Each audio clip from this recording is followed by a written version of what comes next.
Hello. Hi, everybody. Hello, hello, hello.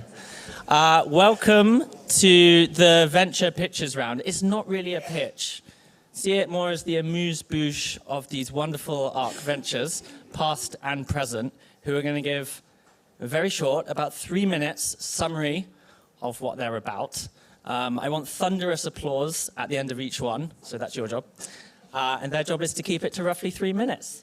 So first up, and this one I say with care, there is an error in the program because Jess Hoffman is the co-founder of Future Places Toolkit, and that is not in the program. So please understand, Jess is brilliant. She was on the last cohort, and she will be kicking off our amuse-bouches. So Jess, over to you.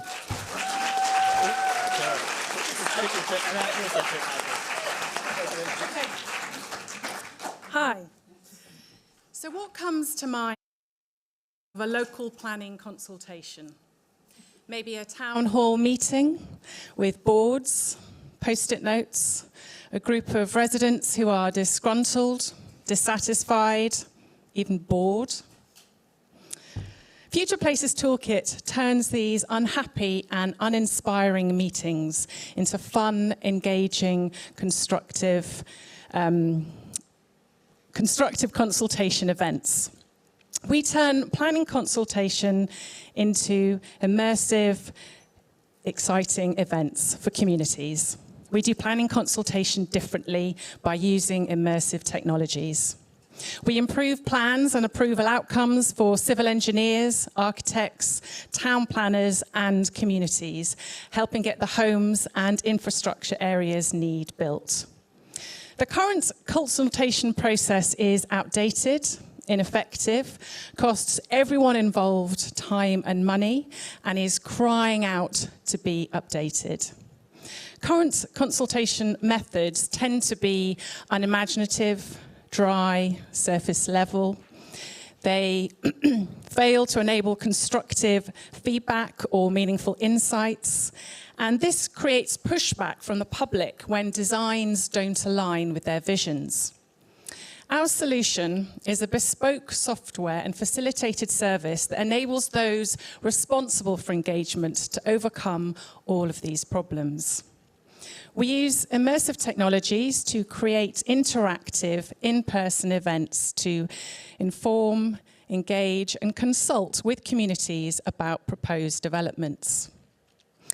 The approach breaks down barriers. It brings plans to life in a really fun way. And it supports meaningful, constructive discussions, providing balanced and honest insights into what people really want and need. Our service de-risks the planning process by helping to reduce the amount of objections and the need to resubmit plans. We're the only company offering this type of immersive in situ engagement because we're using creative tech. Now, what do other people think? So for Bristol City Council, the AR activity was a really valuable part of the community design process. Borough Happold, one of the UK's largest civil engineering companies, said the tool can strengthen project designs and allows stakeholder buy-in. National architect Stride Treglown called it truly eye-opening and exciting.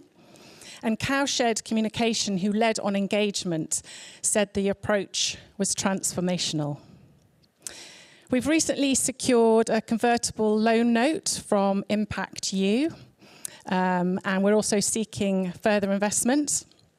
And we're interested in speaking to people responsible for engagement from civil engineering companies, architectural practices, local planning authorities, and developers.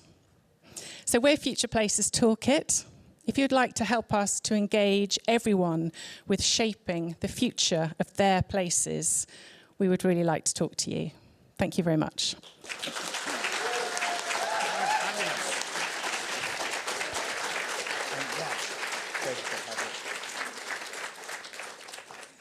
Okay, absolutely brilliant. And up next, we have Rachel Hare from Good Grief. So a round of applause for Rachel. you. In a recent report, a mother says that she felt like a ghost after her daughter's death, drifting around with no one noticing her. People were so scared of her grief that they just didn't mention it, leaving her isolated. And our society is full of these stories. 3 million people die each year in the UK, and yet 32% of adults can't talk about grief, and services are stretched. I'm Rachel Hare, and I produce Good Grief Festival, a social enterprise that opens conversations about grief through accessible events and resources. Founded in 2020 by palliative care professor Lucy Selman and literature professor Liesl Dawson, we've run over 300 events, featuring famous faces like Michael Rosen, Ruby Wax, and David Baddiel. We've welcomed over 35,000 audience members, mainly bereaved people and therapists, who join us from all over the world and often return again and again. We have a mailing list of 24,000, a social media audience of 20,000, and over 5,000 YouTube subscribers. Though most of our events are free, we do charge for our courses. And because of our reach, we've been signing up over 1,000 people each time. And you'd think, with numbers like this, that everyone would be doing it. But we're actually the only grief program that unites research, community, and varied speakers in this way. We also fill a gap for accessible courses, with prices starting at around £25, while others charge hundreds. And we really do make a difference. 75% of festival attendees feel more confident talking about grief, and bereaved people feel less alone. One woman told us, "I felt more connected to others in the past 2 days than I have since my dad died last year." So where next? Following ARC, we're tailoring courses to particular markets, from HR to hospice workers. Our new GP course is a significant opportunity with 48,000 UK-based GPs, and currently, no specific grief course for them. We're looking for philanthropic investors and connecting with experts who can help us build reach. There's lots of people like that in the room today, so please do come and talk to us. We know that Good Grief Festival changes lives, and that there are so many more bereaved people who feel invisible. With your help, we'll improve support where it's needed most, building a kinder, more grief-informed society for us all. Thank you.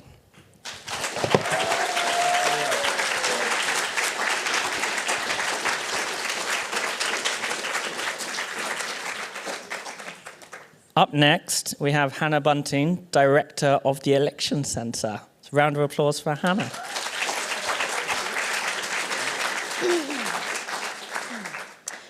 Over the past few years, it's been impossible to avoid politics.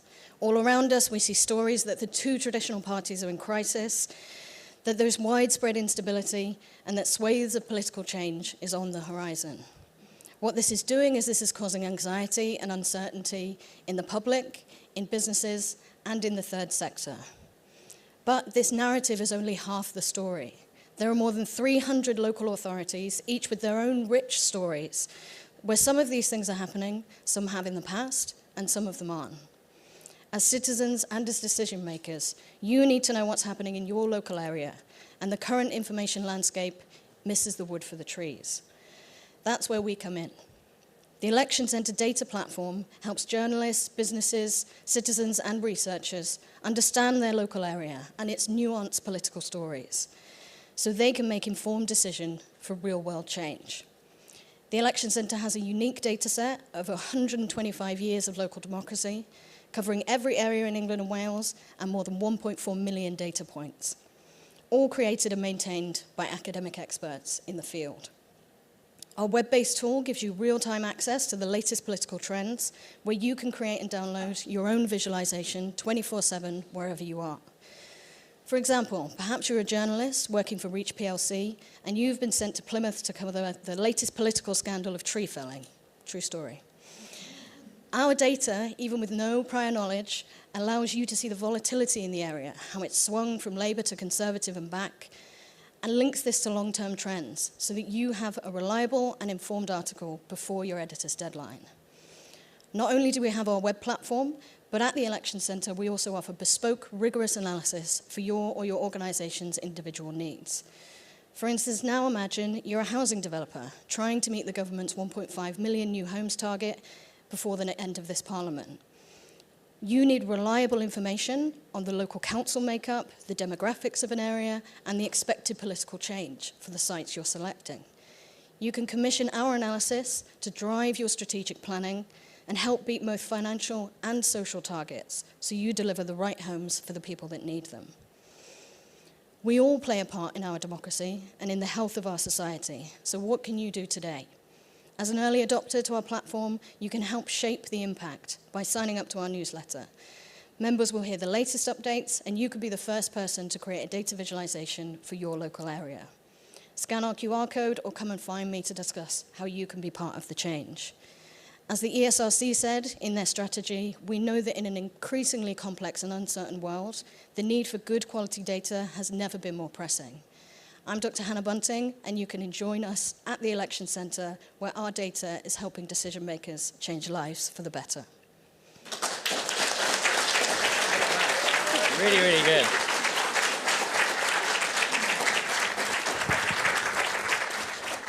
Up next, we have Sarah Dean from EMPELVA.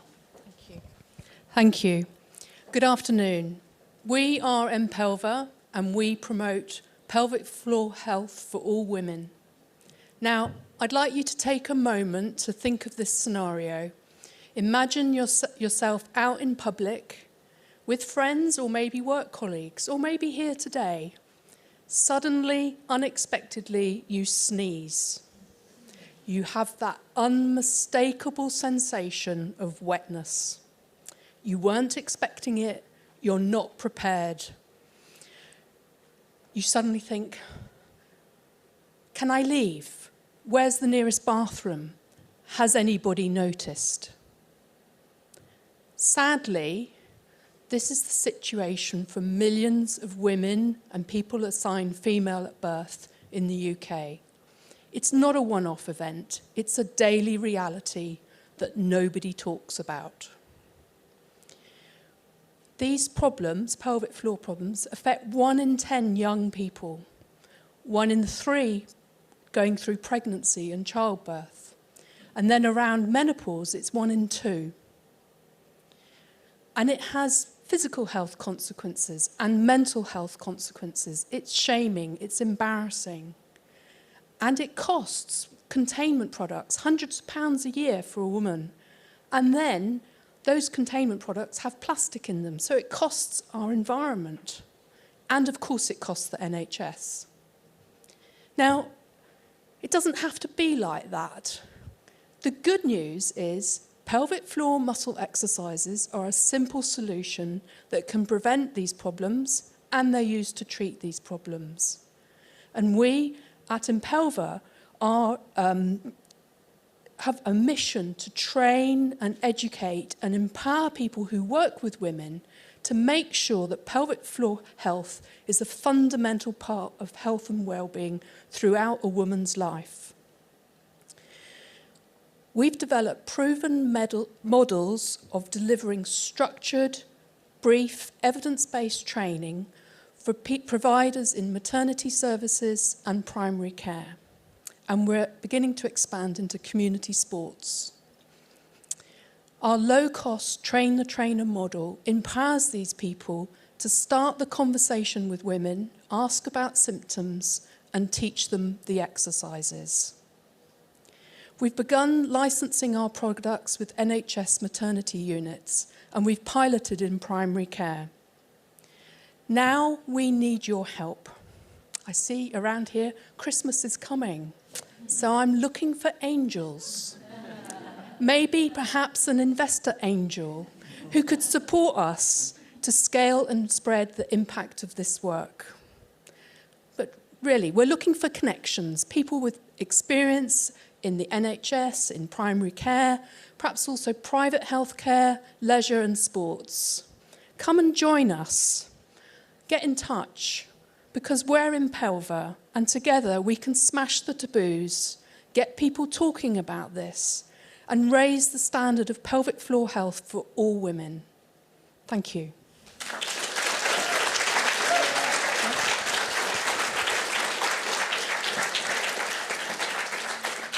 Okay, and for our final amuse-bouche, Kathy Conklin of CommuniCaITE. Now, I just want to add, Kathy's been particularly brave because she's drawn from the current ARC cohort, a convention which has never happened before. No pressure. No pressure, but you're going to be great. Over to you.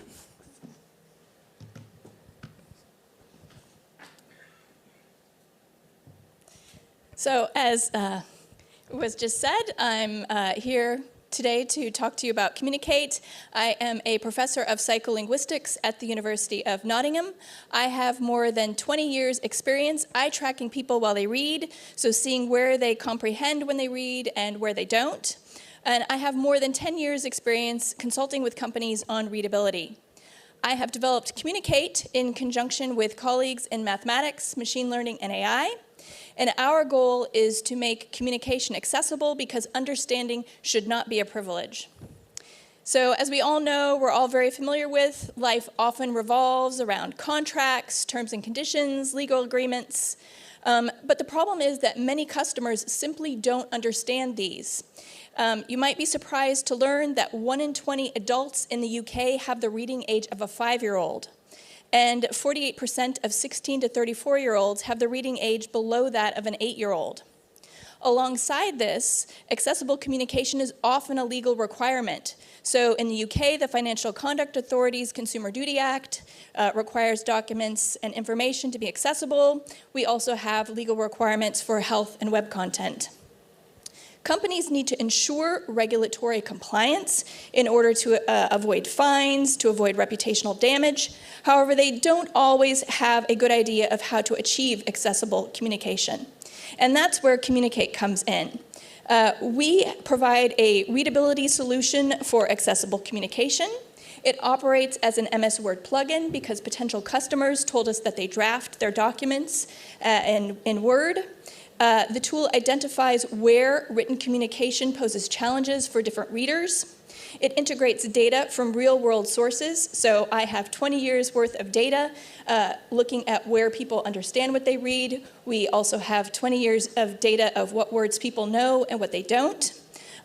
You probably are not surprised that everyone that we test recognizes the word money, but only 42% of adults recognize the word arrears. So if they get a letter from their bank telling them that they're in arrears, or if they're reading the terms and conditions of a bank account they just opened and it talks about what happens when they're in arrears, they won't necessarily know what's being communicated to them.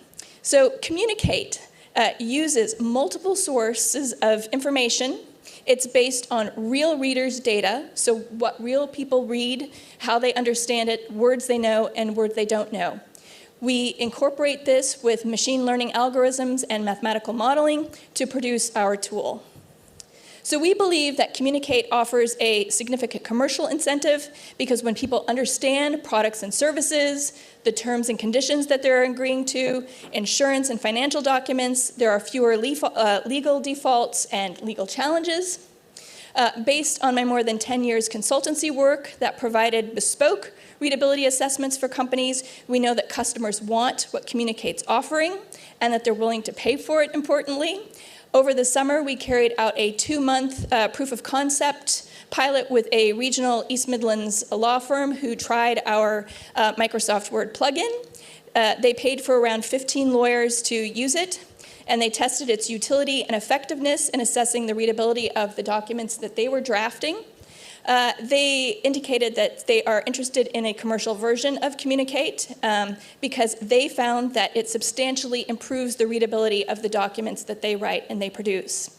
So as was said, I'm in the current cohort, so I'm doing all the market conversations right now. So I am looking for contacts and potential clients in the legal, insurance, and banking sectors. So if any of you are those people or know those people, please point them in my direction. Thank you.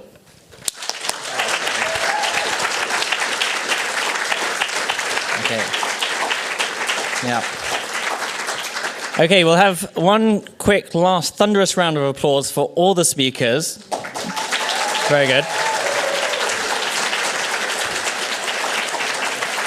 Then, two awkward things are going to happen in succession. Firstly, can all the speakers come up on stage for a photo?